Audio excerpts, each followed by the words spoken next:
इंशाल्लाह मैं मैं आपको भेज दूंगी। ठीक है। तो अब है नेक्स्ट नो ये है कि वरीज। हमारा जो हम कर रहे हैं ना, मैं उसके लिए ना आपको पहले तो मैं अपना बताता हूँ कि मैं गूगल स्कॉलर में जाता हूँ पहले अपने, ठीक है। आपको ठीक अंदाजा है। हो जाएगा जी कि सर। हम कौन कौन से पेपर पब्लिश हुए हुए हैं हमारे। ठीक सर। आप ये गूगल स्कॉलर में गए और यहाँ पर मैं आपको ये मेरी प्रोफाइल है। तो सॉरी। ओके।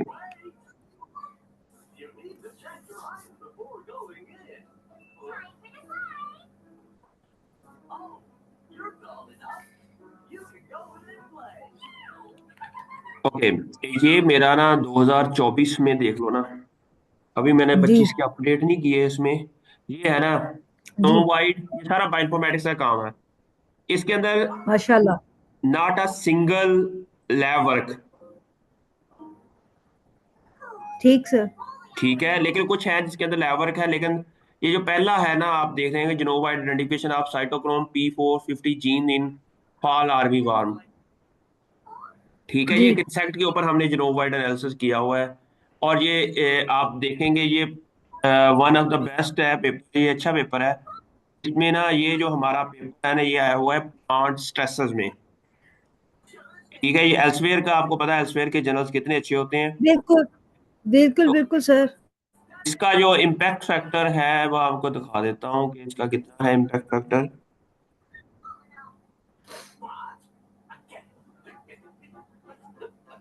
का है 6.8 इम्पैक्ट ना, हाँ ठीक है। जी जी जी। 6.8 है इसका इम्पैक्ट फैक्टर। अच्छा, इसी तरह ही हमारे पास जो जनोवा एनालिसिस है बेस्ट इनहिबिटर जीन, ये भी हमारा है बीएमसी जीनोमिक्स में है। ये भी वो एल्सवेयर जी का ही जी जर्नल है, ठीक है। फिर हमारे पास है ये एक एक्सटीएच, ये कुकम्बर में है। जी insecticide to enhance defence mechanism है। फिर हमारे पास ये डिफेंस रिलेटेड जीन्स हैं जो जिससे आप को फायदा होगा कि हमारा डिफेंस रिलेटेड है। फिर ये हमारे जी पास है टीसीओ जीन फैमिली है, ठीक है। इसमें हम काम कर रहे हैं डिफरेंट, जो कॉफी के अंदर है, ये भी स्प्रिंगर नेचर का ये बड़ा अच्छा हमारा जर्नल है, ठीक है। जी जी इसके अंदर हम ये काम कर रहे हैं डिफरेंट, भी ये आपको पता है स्प्रिंगर कैसा जर्नल है, ठीक है। तो इसमें हम काम कर रहे हैं डिफरेंट बायोइन्फॉर्मेटिक्स टूल के ऊपर, ठीक है। तो ये भी हमारा, मैं इस तरह के मेरे ना कोई 30-35 पेपर्स हैं जो कि ना सिर्फ बायोइन्फॉर्मेटिक्स के ऊपर है, जबरदस्त। जी ठीक जी है। सर।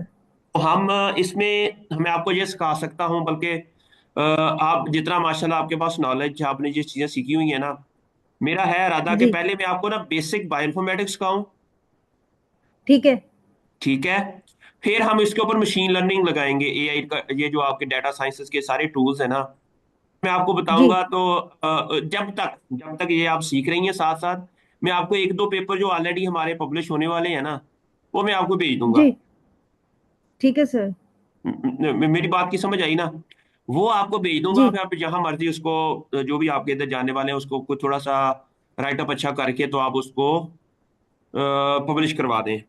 मैं चाह रहा हूँ कि ना ठीक है सिर्फ सर। आप पब्लिश करवाएं, हम्म। हम टू वे लर्निंग करेंगे ना। मैं आपको जब जी ये जी बेसिक सारी इंफॉर्मेशन सिखा दूंगा तो जी। आपको मजा आएगा काम करने का ना। ये सारे, इंशाल्लाह। ये जो मटेरियल मेथड है ना, ये देखे ना इसमें हमने ये आप देखे ना, इसमें सबसे पहले हमने क्या किया हुआ है, हमने जस्ट सीक्वेंस रिट्रीवल से काम किया है बायोइन्फॉर्मेटिक्स, कोई जी एक्सपेरिमेंटल वर्क नहीं है। हमने ऑलरेडी डेटाबेस दिया जिसके अंदर हम नॉर्मली उनके ऊपर काम करते हैं जिनका ऑलरेडी जिनोम सीक्वेंस हुआ हो। जी। जिनोम का तो पता ही होगा ना मैं आपको समझ क्या, रही हूँ जी। ठीक मैं है। समझ रही हूँ सर, मैं समझ रही हूँ। अच्छा, मैं इसलिए मैं जस्ट जिनोम जिसका सीक्वेंस हुआ हुआ हो ना, अब ये देखो ना, ये है हमारी कॉफी, कॉफी का जिनोम सीक्वेंस हुआ हुआ है। और वो जिनोम पड़ा है यहाँ पर, फाइटोसोम एक वेबसाइट है, जी यहाँ पर हम जाते हैं जी इसका जिनोम कॉफी अरेबिका का, ये सी अरेबिका लिखा हुआ है ना, सी अरेबिका कॉफी जी जी। अरेबिका। अच्छा, इस यहाँ पर हम जाके ना हम सिर्फ ये काम सिर्फ उन पे कर सकते हैं जिनका होल जिनोम सीक्वेंस हुआ हो, ओके। अच्छा, अब ऑलमोस्ट दुनिया के अंदर कोई 400 स्पीशीज हैं प्लांट की जिनका जीनोम सीक्वेंस हुआ हुआ है। It mean there are lot of plants are available where we can work on. ठीक है। ओके। अच्छा, उसके बाद वे ये है कि फिर हम ना क्या करते हैं कि हम एक जीन लेते हैं। क्या लेते हैं? जी हम एक जी लेते हैं और उस जीन के ऊपर हम ना एक्चुअली आपको पता है कि हम जब शायद आपने हॉर्टिकल्चर का कोर्स पढ़ा हो, प्लांट की टेक्सोनोमी का कोर्स पढ़ा हो, उसमें यह है कि हम ना प्लांट की क्लासिफिकेशन करते हैं। जी ठीक है। हम क्या करते हैं कि मैं अक्सर क्लास में तो बड़ा ज़रा बच्चे ओपन होते हैं तो बड़े अच्छे तरीके से समझाने की कोशिश करता होता हूँ। जिस तरह ये इंसानों के अंदर फैमिलीज होती हैं, जट फैमिली है, राई फैमिली है, जी। गुज्जर फैमिली है, आपकी भी कोई फैमिली होगी। आप कौन सी फैमिली है? सर आप भूत हैं, राजपूत। अच्छा, भूत। अच्छा, राजपूत। मैं कहूँ भूत फैमिली। अच्छा अच्छा, मैं कहा, केड़ी फैमिली आ गई है। अच्छा, इसी तरह जीन्स की फैमिलीज होती हैं। जीन्स की फैमिली होती हैं। जी तो हम क्या करते हैं कि अब जीन की फैमिली का मतलब क्या है कि एक जीन, जिस तरह हमने एक पहला पेपर पब्लिश किया था, इसके अंदर हम ये देखते हैं हमारी जो जीन की फैमिली है ना, इसके अंदर ये होता है कि फर्ज किया यहाँ पर ये देखा ने इस 21 काफी अरेबिका के प्रोटीन्स हैं जो ये जो सीसीओ फैमिली है हमारी, ये कौन सी फैमिली है? जी जी। ये है, सीसीओ। ये यहाँ पर लिखा हुआ कैरोटीनाइड क्लीवेज ऑक्सीजनेज। ओके। ये एक ऐसी फैमिली है, सीसीओ का मतलब ये होता है, ये बीटा कैरोटीन जिसको हम विटामिन ए का प्रिकर्सर भी कहते हैं, अ, ओके। ये बीटा कैरोटीन को ना एक दूसरे कंपाउंड में कन्वर्ट करता है। ये एक एंजाइम है। आपको पता है कि एंजाइम्स क्या होते हैं? प्रोटीन इन नेचर होते हैं। जी जी। प्रोटीन कैसे बनती है? DNA makes RNA and RNA makes protein. 14। Yes. ठीक है। इट मींस अगर कोई एंजाइम है ना, उस एंजाइम का मतलब ये है कि वो एक जीन है। जी समझ आ गई ना? अच्छा, अब ये देखो ना, यहां जी पर जी लिखा सर। हुआ प्रोटीनाइड क्लीवेज। प्रोटीनाइड को क्लीवेज करती है टू ऑक्सीजनेशन। हाँ, ओके। इसलिए इस एंजाइम का नाम रखा हुआ है जो कैरोटीनाइड को क्लीवेज करता है, उसका नाम है, क्लीवेज का मतलब ब्रेक करता है कैरोटीनाइड को, बीटा कैरोटीन को, और उसको एक अनदर फॉर्म में कन्वर्ट कर देता है। अब पता चला कि इसके अंदर ना एक डोमेन होती है, शायद आपको अंदाजा होगा कि हमारी जो प्रोटीन होती है ना, प्रोटीन जी आपने जी सर। पढ़ा होगा, primary structure, secondary structure, tertiary structure, quarterly structure. जी अच्छा, प्राइमरी स्ट्रक्चर वो होती है जब हम डीएनए से आरएनए बनता है, आरएनए से प्रोटीन बनती है, जो सिंगल जो पहली चेन बनती है अमीनो एसिड की, उसे हम कहते हैं प्राइमरी स्ट्रक्चर। फिर होता है कि हाँ जी। 7 8 अमीनो एसिड मिलके ना एक खास स्ट्रक्चर बनाती है जिसको हम सेकेंडरी स्ट्रक्चर कहते हैं। हाँ जी। ठीक। उसको हम कहते हैं मोटिफ। उसको हम कहते हैं, जी सर। जो सेकेंडरी हाँ स्ट्रक्चर जी। होती है ना, उसको हम जी। कहते हैं मोटिफ। क्या कहते हैं? मोटिव। मोटिफ। मोटिव। अच्छा, कई यस। मोटिफ, जिस तरह मैं अक्सर मैं जहां पर मैं आपको बताने की कोशिश करता हूँ, जिस तरह ये हमारी चेयर है मेरे ऑफिस में, हाँ अगर हम, जी। मेरा ऑफिस है, यहाँ पर हम कहें कि ये मेरा सारा ऑफिस ना एक प्रोटीन है, अगर हम इसको कहें कि एक जी प्रोटीन है, तो इसके आगे अगर हम इसको डिवाइड, प्रोटीन है ना, तो उसको डिफरेंट कंपोनेंट में डिवाइड करें, तो आप देखेंगे कि मेरे ऑफिस में एक कंप्यूटर पड़ा है, एक टेबल पड़ा है, चेयर पड़ी है, फिर एक अलमारी पड़ी है। ये सारी ना इसके छोटे छोटे पार्ट हैं। जी ऐसे ही है। जी जी जी जी बिल्कुल बिल्कुल। सॉरी सॉरी, मैं ना बच्चों को नजर आना इस तरह समझाने की कोशिश नहीं करता हूँ। सर, हाँ, मैं बिल्कुल। I love it sir. आप बिल्कुल ठीक समझा रहे हैं। अच्छा, आई अब एम ये जो गेटिंग इट। हमारी डिफरेंट कंपोनेंट है ना मेरे ऑफिस के, चेयर है, टेबल है, ये है इसके, हाँ जी। इसकी है ये डोमेन। क्या कहते हैं इसको? डोमेन। डोमेन। डोमेन को हम कहते हैं तीसरी वाली स्ट्रक्चर। एक होती है ना प्राइमरी, सेकेंडरी, टर्शरी। जी एक जी क्वार्टरली। जी। क्वार्टरली जो स्ट्रक्चर होती है वो होती है प्रोटीन। हाँ जी। प्रोटीन किसकी बनी होती है? डोमेन की। डोमेन की। अच्छा, डोमेन आगे जी किसकी बनी होती है? वो मोटिफ की, जिसको हम सेकेंडरी स्ट्रक्चर कहते हैं। और मोटिफ किसके बने होते हैं? वो अमीनो एसिड के, जो सिंपल लीनियर स्ट्रक्चर होती है। जी। विचार लेवल हो गए ना, ठीक है। प्राइमरी, सेकेंडरी, हाँ जी। टर्शरी, हाँ जी। क्वार्टरली। शायद आपको अंदाजा होगा इस चीज के बारे में ना, जो सर अब, मैंने अभी ना रिसेंटली पढ़ा है। हाँ, अब जो तो स्पेशली तीसरी वाली जो प्रोटीन है ना, जिसको हम स्ट्रक्चर कहते हैं, जिसको हम टर्शरी स्ट्रक्चर कहते हैं, हाँ। उसको डोमेन कहते हैं। उसको क्या कहते हैं? डोमेन। अच्छा, हम डोमेन की बेस के ऊपर ना, क्योंकि फंक्शनल पार्ट होता जी है उसका, जो प्रोटीन का फंक्शनल पार्ट होता है ना, वो डोमेन होती है। जिस तरह हमारे ऑफिस में चेयर एक फंक्शनल है, जी जहाँ जी। चेयर के ऊपर हम बैठते हैं, काम करते हैं, वो एक फंक्शन करती है। हाँ सिमिलरली अगर फ्रिज हाँ। पड़ी है, तो फ्रिज भी एक ऑफिस की एक, इनमें वो फंक्शनल पार्ट है। लेकिन अगर हम जी चेयर के जी। नीचे पड़े हुए या कोई वो दूसरी चीजें देखें ना, पीछे जो उसकी गद्दी होगी, या उसके जो डंडे शंडे होंगे, फिलहाल वो जी। फंक्शनल नहीं है, जब तक वो मिल के डोमेन ना बन जाए। ओके ओके ओके, उसे गॉट हम इट। कहते हैं यस। मोटिव। लेकिन ये इंपॉर्टेंट मोटिव। होते हैं मोटिव, लेकिन मोटिव जो है ना, फंक्शनल पार्ट नहीं होता। ओके अच्छा, इसलिए हम किसी भी जीन का नाम देना होता ना, तो हम उसके अंदर जो डोमेन होती है ना, उसके ऊपर नाम देते हैं उसका। ओके। अच्छा, अब हम देख लेते हैं कि एक प्रोटीन के अंदर एक डोमेन नहीं होती। जिस तरह मेरे ऑफिस के अंदर हाँ कितनी डोमेन है, हाँ हाँ। चेयर एक डोमेन है, कंप्यूटर एक डोमेन है, डोर एक डोमेन है, जी। ये सारा एक डोमेन है। इनमें इसके अंदर चार पांच डोमेन तो है एटलीस्ट। हाँ जी। इसी तरह ही एक उसमें से एक डोमेन ऐसी होती है जो बड़ी इंपॉर्टेंट होती है। जिस तरह आपने कहा कि अगर आपका ओके। नाम है नीलम, आगे क्या है? नजीर। नजीर राजपूत। इसमें से जो तीसरी है राजपूत ना, जी। राजपूत या राणा हाँ जी। नीलम नजीर, ठीक है। तो जी जो जी। राणा है ना, जी। एक और होगी हाँ जिसका जी। नाम होगा राणा मुबशर अजीम।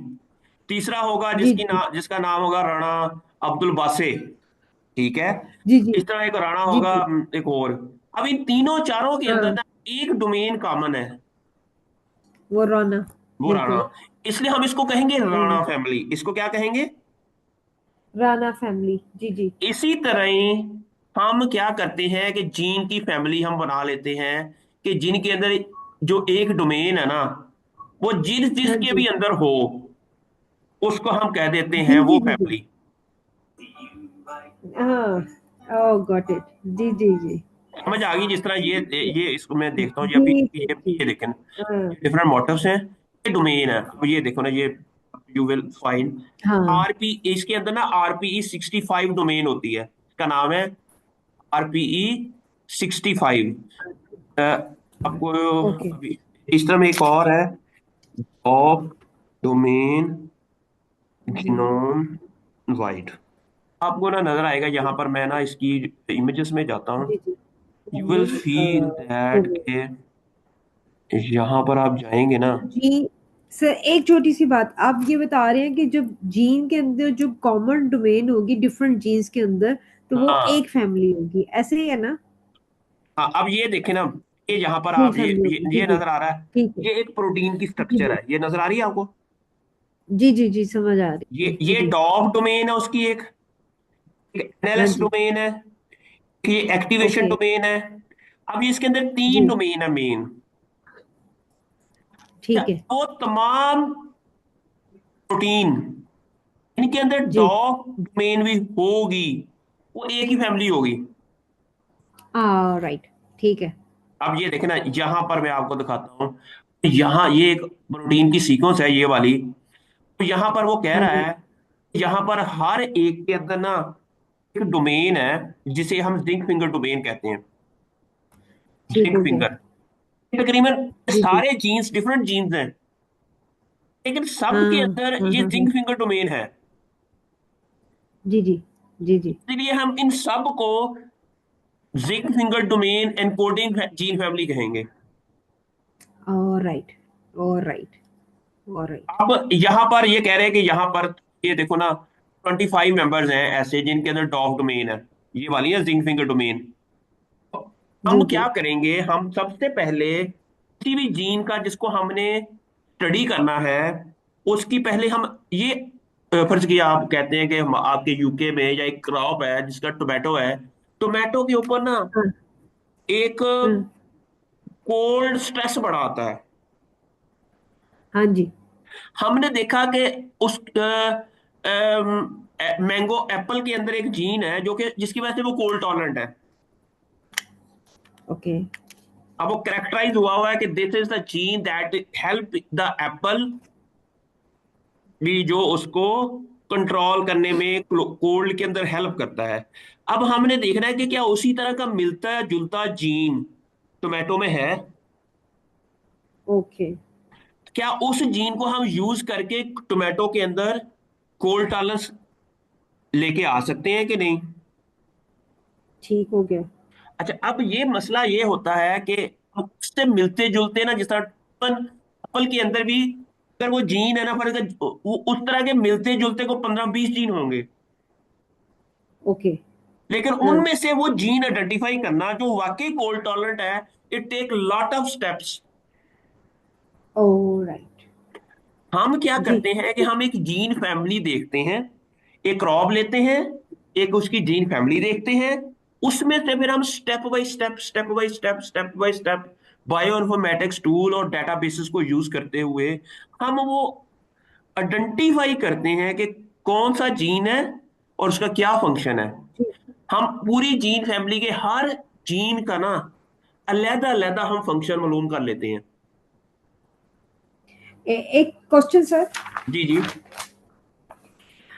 ये जो जीन के फंक्शन हमें आइडेंटिफाई करने हैं, ये हम हम्म। बायोइन्फॉर्मेटिक्स से ही कर रहे हैं? ये सारे बायोइन्फॉर्मेटिक्स से कर रहे हैं, जिस तरह ये सारा काम हम ना सिर्फ, अच्छा पता क्या है कि हम फर्ज किया कि आप है, आपने जीनोम सीक्वेंस करवाया, आपने एक अच्छा। डेटाबेस के ऊपर उसको सबमिट करवा दिया, ठीक है। फिर आपने क्या किया, एक जी। और बंदा है जिसने उसी फर्ज किया कॉटन के ऊपर, जब टोमेटो के ऊपर एक एक्सपेरिमेंट किया, उसने एक डाटा जनरेट किया कि जब हीट आती है तो टोमेटो के अंदर कौन से ऐसे जीन्स हैं जो ओवर एक्सप्रेस होते हैं। ओके। उसने उस चीज को स्टडी करने के लिए टोटल जीन का एक्सप्रेशन लिया। फर्ज किया टोमेटो के अंदर ओके। 20,000 जीन्स हैं। आजकल इतनी अच्छी ओके। टेक्नोलॉजीज आ गई हैं कि 20,000 एक ही रिएक्शन से हाँ। हम उसका एक्सप्रेशन स्टडी कर लेते हैं। ओके। इसे कहते हैं नेक्स्ट जनरेशन सिक्वेंसिंग। जिस तरह 1G 2G 3G 4G 5G, अब 6G का दौर आने लगा है। इस तरह सीक्वेंसिंग के अंदर ना नेक्स्ट जनरेशन सीक्वेंसिंग आ गई है, जिसके थ्रू हम ना अभी जस्ट हमने ये मालूम करना है कि बाहर ये पौधा है, इसको डिजीज क्यों आई है, और कौन सा ऐसा हाँ। जीन है जिसकी वजह से ये सारा कुछ हुआ है। तो हम इजीली हाँ। We can be study that, ठीक है। उसके ओके। लिए हम था, आपने ये डाटा जनरेट किया, आपने सिर्फ वो चेक कर लिया कि जीन जो टॉप 50 थे ना अप रेगुलेटेड जीन, उसका बता दिया कि ये हीट के अंदर इन्वॉल्व है, और इस तरह करके पेपर पब्लिश कर दिया आपने। लेकिन आपने पेपर उस वक्त तक पब्लिश नहीं होगा जब तक वो जो आपका पूरा डाटा जो आपने जनरेट किया है ना, वो कहीं ना कहीं जी। आपने उसको पब्लिक डिपॉजिटरी में उसको जमा नहीं कराया। समझ गई। हम क्या करते हैं, वो ओरिजिनल डाटा जो ऑलरेडी फील्ड ट्रायल के थ्रू जनरेट हुआ हुआ है, हम वो डाटा लेते हैं। फर्जी आपने डाटा जनरेट किया हीट टॉलरेंस के ऊपर, मैंने अपने जीन जी। फैमिली वाले मेंबर का ना देख लिया कि इनमें से कौन सा जीन है जो हीट के अंदर इन्वॉल्व है।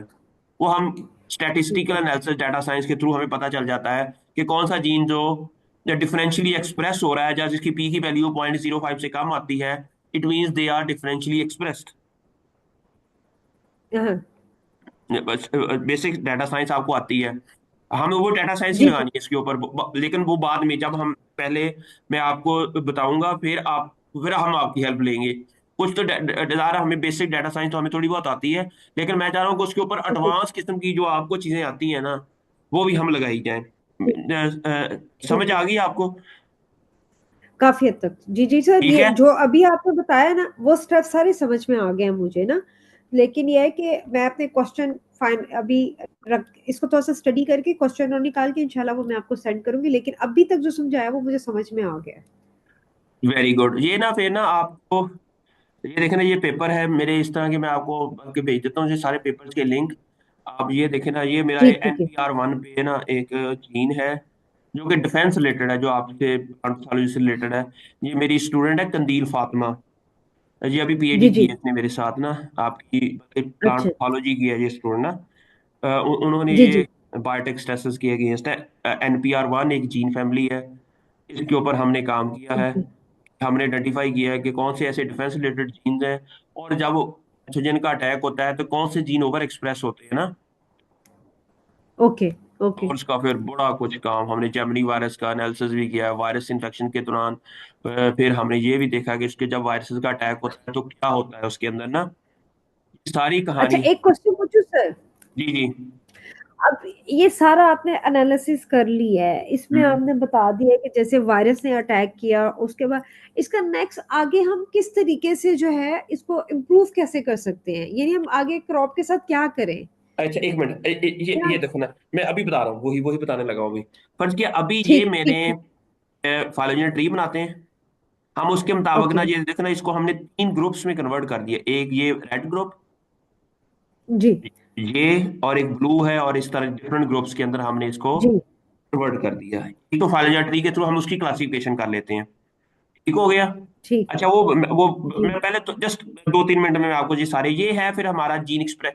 ये है, ये एक ऐसा डेटाबेस है जिसके अंदर हम वो प्रोटीन की सीक्वेंस ऐड करते हैं ना, तो वो हमें बता जी। देता है कि आपकी प्रोटीन जब बनेगी, DNA से RNA, RNA से प्रोटीन बनेगी, तो वो प्लांट के किस पार्ट में जाकर वर्क करेगी। ओके अब ये ओके। देखना, ये क्लोरोप्लास्ट है, ये न्यूक्लियस है, हाँ ये जी। साइटोप्लाज्म है, ये जी साइटोन्यूक्लियाई का जी बॉर्डर है, साइटोस्केलेटन है, जी ये गोल्जी बॉडीज है, वैक्यूल्स हैं, ये एंडोप्लाज्म रेटिकुलम है। जी। ते रेड, जितना जितना ज्यादा रेड है, इट मीन वो जीन वहां ज्यादा चांसेस है कि वो, फर्ज किया आप है ना, अब यहाँ पर 7 डिपार्टमेंट है, आप है प्लांट पैथोलॉजी के जी स्टूडेंट, तो डेफिनेटली जी। आप किसी ऐसे टीचर के पास जाएंगी जहां पर आप जी फंगस के ऊपर काम कर रही है, दोबारा किसी फंगस वाली लैब में जाएंगी। देर इज अ जी। प्रोबेबिलिटी ऑफ चांसेस कि आप वहां जाके दिन का ज्यादा हिस्सा वहां गुजर। वहां ठीक गुजारेगी। लेकिन ठीक। देर इज अ पॉसिबिलिटी कि सम जी टाइम आप किसी और जगह भी तो जा सकती हैं। बिल्कुल। ये देखो ना, अब रेड का मतलब ये है कि इनके अंदर ऐसे सिग्नल्स हैं, ये जहां जहां जा इसकी प्रोबेबिलिटी है पहुंचने की ज्यादा। ठीक। ये एक डेटाबेस है, हम जिस प्रोटीन की सीक्वेंस उसके अंदर डाल देते हैं, फिर हम उस तरह का एक हीट मैप जनरेट कर लेते हैं। It's a very beautiful. इससे हम क्लासिफिकेशन भी कर लेते हैं, एक साथ में क्लेड भी बना देते हैं। इसका मतलब ये है, ये दोनों जीन्स, ये अगर हम सब सेलुलर लोकलाइजेशन के मुताबिक ये दो जीन्स आपस में ज्यादा सिमिलर हैं as compare to these three जी। जीन्स। Oh right. यस ठीक है, एक तो ये यस। क्लासिफिकेशन हो गई। अब नेक्स्ट आते हैं, ये है एक सिस रेगुलेटरी एलिमेंट एनालिसिस। होता है जीन का जो प्रमोटर रीजन होता है ना, उसके अंदर कुछ ऐसे एलिमेंट्स होते हैं तो हमें बताते हैं कि ये जीन कब एक्सप्रेस होगा। हम्म। ये ड्राउट के दौरान एक्सप्रेस होगा, ये हीट के दौरान एक्सप्रेस होगा, ये जब फ्लोएम के अंदर एक्सप्रेस होगा, जाइलम के अंदर एक्सप्रेस होगा, कहाँ एक्सप्रेस होगा। ये डिफरेंट बॉक्सेस हैं, जिसका ये अब्सिसिक एसिड रिस्पॉन्स एलिमेंट है। नॉर्मली अब्सिसिक एसिड ड्राउट के दौरान, हीट के दौरान एक्सप्रेस होता है। जी अभी ये भी आपको आस्ता आस्ता ये सारे मैं सॉफ्टवेयर सिखाऊंगा, तभी ज़्यादा आपको समझ नहीं आएगी। अब ये है, फिर इनके ये डोमेन एनालिसिस हम कर लेते हैं कि प्रोटीन के अंदर उसकी स्ट्रक्चर क्या है, उसके मोटिव क्या, कौन कौन से हैं, हर मोटिव की बेस के ऊपर हम उनको क्लासीफाई कर लेते हैं। ठीक हो गया। ये देखो जी ना जी कैसे ऐसे सर। जी खूबसूरत हमने ये सारे हमने जी। सॉफ्टवेयर से जनरेट किए हुए हैं, खुद नहीं ड्रा किए हुए। This is all through bioinformatics के सॉफ्टवेयर। सॉफ्टवेयर के थ्रू हम ये चीजें। अच्छा फिर नेक्स्ट आ जाओ। जी नेक्स्ट में हम इसका जीन स्ट्रक्चरल एनालिसिस भी कर लेते हैं कि इसके अंदर इंट्रॉन कितने हैं, एक्सॉन्स कितने हैं, इसका हाँ प्रमोटर रीजन हाँ कैसा है, जी। शायद आपको अंदाजा होगा। ये देखे ना, इसके अंदर सिर्फ जी, एक एक्सॉन है, एक, हाँ जी। दो, तीन, चार एक्सॉन्स हैं। ये जो बगैर है ये इंट्रॉन है, इसके ये अंदर सिर्फ एक इंट्रॉन्स है। इंट्रॉन है, दो एक्सॉन्स हैं। हाँ जी। फिर हम इसका जी कंपैरेटिव एनालिसिस करते हैं अदर क्रॉप्स के जीन्स के साथ, कि हमारे ज्यादातर अगर दो इंट्रॉन, यूनी इंट्रॉन है दोनों के अंदर, एक एक इंट्रॉन है दोनों के अंदर, हाँ, बाकियों के अंदर ज्यादा इंट्रॉन हम्म, है। बाकी क्रॉप में भी ऐसा ही है। हाँ, क्या वहां भी अच्छा एक एक इंट्रॉन है या डिफरेंट है? अगर एक एक है फिर जी तो इट मीन्स ये दोनों सेम कहीं जगह इवॉल्व हुए होंगे ना। लेकिन अगर डिफरेंट जी है, जी it means they are differently evolve. अच्छा, अब हाँ आप अंदाजा होगा कि एवोल्यूशनरी बायोलॉजी के मुताबिक इंसान जो है हाँ, वो बंदर से बना है। बिल्कुल बिल्कुल। आप बंदर से बनी है नहीं, उनके मुताबिक। उनके मुताबिक, ठीक है। अब तो अच्छा, उनके अब ये कहते हैं सर। कि हम सबका कॉमन इंसेस्टर, हमारा कॉमन इंसेस्टर बैक्टीरिया था, बैक्टीरिया से चेंज आई चेंज आई चेंज आई चेंज आई चेंज आई, और फिर छोटे छोटे बड़े बड़े जो जानवर और परिंद सरिंद बनते बनते बनते बनते एंजियोस्पर्म बन गए जी ना, लैंड प्लांट बने फिर। जी जी ये सारी ये कहानी हम इसी के अंदर जी। एवोल्यूशनरी बायोलॉजी के ऊपर भी काम करेंगे हम थोड़ा सा, कि ये जो गल्ला कह रहे हैं कि ये ठीक कह रहे हैं, ये गलत कह रहे हैं। हाँ हाँ। ठीक है। फिर ये है हमारा इसका, ये देखो ना, क्रोमोसोमल डिस्ट्रीब्यूशन है कि कौन सा जीन किस क्रोमोसोम के ऊपर है ना, उस जीन फैमिली के सारे मेंबर्स को हम बता दिया हम्म। ना कि इसके अंदर 7 नंबर क्रोमोसोम के ऊपर ये दो जीन हैं, 2 नंबर क्रोमोसोम के ऊपर ये जीन है, 9 नंबर क्रोमोसोम के अच्छा, ऊपर ये है, 5 नंबर के ऊपर ये है। ठीक हो ये गया। ये भी हम एनालिसिस। क्रोमोसोम। अच्छा, उसके बाद फिर हम इसका जीन, फिर इसकी देखते हैं कि ये जीन किस जीन से बना होगा। ये जीन जो वो है, वो किस जीन से कॉपी हुआ होगा। नया जीन जब ये बना था हम्म, तो कैसे बना था। हाँ जी। एवोल्यूशन के ऊपर भी हम काम करते हैं इसकी ना। सही सही सही उसके बाद सही। अब ये हमारी एक सिंटनी एनालिसिस होता है, इसके लिए काफी टाइम लगता है। ये भी बड़ा खूबसूरत इससे ग्राफ डिजाइन होते हैं, ये देखो ना हमने कितने एनालिसिस। फिर ये है दो डिफरेंट क्रॉप का आपस में कंपैरिजन करते हैं। ये जो रेड लाइन है ये हमारे जीन्स हैं, जीन फैमिली मेंबर्स हैं। जो दूसरे हैं ये बाकी सारे जीन्स हैं, उनका आपस में कंपैरेटिव हम्म, एनालिसिस। तो lot of work we did. देखो सही। ना, ये एक एक एनालिसिस करने के लिए दो ग्राफ का कम से कम 2-2 घंटे लगते हैं। जी बिल्कुल। ठीक है। फिर हम करते हैं कि जीन के फंक्शन को स्टडी करते हैं, ये जीन एंटोलॉजी है। जिससे ये लाइनें हमें बताती है कि ये जीन इसके साथ इतना ही इंटरेक्शन करता है, ये जीन इसके साथ कोई इंटरेक्शन नहीं है, क्योंकि इसकी इसके साथ डायरेक्ट लाइन नहीं है। नहीं है। तो जीन इंटोलॉजी, जीन फंक्शंस, फिर हम इसके रियल टाइम पीसीआर वायरस टाइटर मालूम किया, लॉट ऑफ थिंग्स, वो जीन एक्सप्रेशन का डाटा है। अच्छा, अब आपका क्वेश्चन ये था कि हम जीन को पता चल गया कि प्रिडिक्ट कर लिया, हम नजूमी होते हैं, एक्चुअली हम कहते हैं नजूमी अपने आप को। हम जीन के फंक्शन को ना सही। करते हैं, प्रिडिक्ट करते हैं। लेकिन प्रिडिक्शन करने के बाद फिर हम ये जीन बता देते हैं बायोटेक्नोलॉजिस्ट को। बायोइन्फॉर्मेटिक्स का काम खत्म ओके। हो गया। अब बायोटेक्नोलॉजिस्ट को हम कहते हैं कि अगर आप इस जीन को ओवर एक्सप्रेस करवाएंगे ना, तो हम ड्राउट टॉलरेंस लेकर आ जाएंगे। ठीक।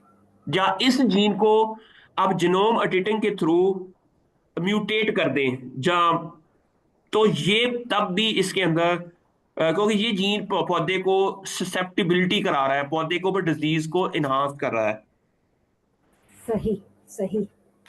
जी इसके ऊपर हम एक दो प्रोजेक्ट भी कर रहे हैं। हमने हमारे ना पोटैटो के ऊपर एक काम किया हुआ है। कुछ जीन आइडेंटिफाई किए हैं जो पोटैटो के अंदर ना, जब लेट ब्लाइट आती है तो ओवर एक्सप्रेस होता है, जिसकी वजह से वो सैलिसाइलिक एसिड पाथवे को जाकर ब्लॉक कर देता है, जिसकी वजह से डिजीज आ जाती है। जी। तो हमने उस जीन को ना अब हमारे इधर एसबीएस है, आपको पता होगा एसबीएस का, उसके साथ मिलकर हमारी उधर एक मैडम है, उसके साथ मिलकर हम उस जीन को ना म्यूटेट कर रहे हैं। ओके, समझ गई मैं। सही दिस सही। इज वेरी गुड प्रोजेक्ट है। इसके through at least you can understand what is the, अभी हम एक अच्छा प्रोजेक्ट भी डिजाइन कर सकते हैं इससे। तो इससे जी पहले पेपर अच्छा लिखा आएगा, लिखने के बाद फिर आपको पता चल जाएगा मैंने फ्यूचर में रिसर्च क्या करनी है, जो लैब के अंदर काम करना है। ये काम बच्चे जी मेरे सीखे हुए हैं। मैडम ये ना, मेरे बच्चे अब खुद ही एक जीन लेते हैं, जी क्रॉप लेते हैं, उसके ये सारे जो जितने में जी। एनालिसिस है ये करके तो मुझे 15 दिन में पेपर लिख के दे देते हैं। जबरदस्त। नो माशाल्लाह। Lab work. जबरदस्त सर, जबरदस्त। मैं चाह रहा हूँ कि मैं आपको भी ऐसे ही सिखा दूं। तो साथ में ये होगा कि आपको ये एक तो आ जाएगा सारा, और साथ में इसके ऊपर जी ना हम, मैं चाह रहा हूँ कि अब ना हमने 8-10, 7-8-10 इम्पैक्ट फैक्टर के पेपर पब्लिश कर लिए हैं। अब मैं जी, चाह रहा हूँ कि आपके साथ मिलके हम ना कोई मशीन लर्निंग करके तो इसको ना हम 15, 16, 20 तक जाएं। ठीक है सर, ठीक है सर, मैं ऑल दैट अवेलेबल हूँ सर। मेरी बात की समझ आ रही है आपको? और इंशाल्लाह ये ना मैं एक बिल्कुल अच्छी समझ रही अच्छी हूँ। चीज हो जाएगी, आपकी भी लिए भी विन विन सिचुएशन हो जाएगी, हमारे लिए भी विन विन सिचुएशन हो जाएगी। अ, हम तो ये बिल्कुल। हम डेली कुछ नया करने की कोशिश करते हैं। ठीक है, अब हमने जीनोम वाइड करने के बाद अब हम ना कंपैरेटिव जीनोमिक्स की तरफ जा रहे हैं। उसके अंदर क्या है कि जबरदस्त। 15, 20 वैरायटीज हैं, उन्हीं का अगर जीनोम सीक्वेंस हुआ है ना होल, उनका आपस में हाँ जी। कंपैरिजन भी करें, साथ जीनोम वाइड भी करें। फिर देखें कि अगर 10 वैरायटीज में वो बड़े बड़े लेवल का काम भी हम कर रहे हैं, वो अभी स्टार्ट किया है हमने। इंशाल्लाह उस पर भी हमारी पब्लिकेशंस आएंगी, क्योंकि हम चाह रहे हैं कि हर पेपर पहले से ना डिफरेंट हो। जी। ताकि ना कोई नई टेक्निक उसके अंदर ऐड की हो, कोई नया डाटा एनालिसिस हो, कोई नया डाटा उसके अंदर हम ऐड करें, कोई डिफरेंट तरीके से उसको एनालाइज करें। सर, जी, बिल्कुल मैं आपकी बात समझ गई हूँ, सॉरी कतरा कलामी के लिए। मैं ये कहना चाह रही हूँ कि मुझे आप ना मुझे एक सिरा पकड़ा दें, मैं आपके पीछे हाँ, चल पड़ूँगी। और अल्लाह का शुक्र है कि मैं इतनी थोड़ी-सी मेरे में अंदर अकल अल्लाह ने दी हुई है कि मैं जल्दी पिक कर लेती हूँ चीज़ें। अभी आपने जो चीज़ें बताई हैं ना, वो तो अल्लाह का शुक्र है कि मैंने एक अभी कोर्स जेनेटिक मॉलिक्यूलर जेनेटिक्स का खत्म किया था, तो मुझे सारी समझ में आ गई हैं, जो माशाल्लाह आपने समझाई हैं। माशाल्लाह, दैट्स ग्रेट। तो ये तो बहुत अच्छा हो जाएगा। तो तो ये जैसे कि मैं आपको मैंने बताया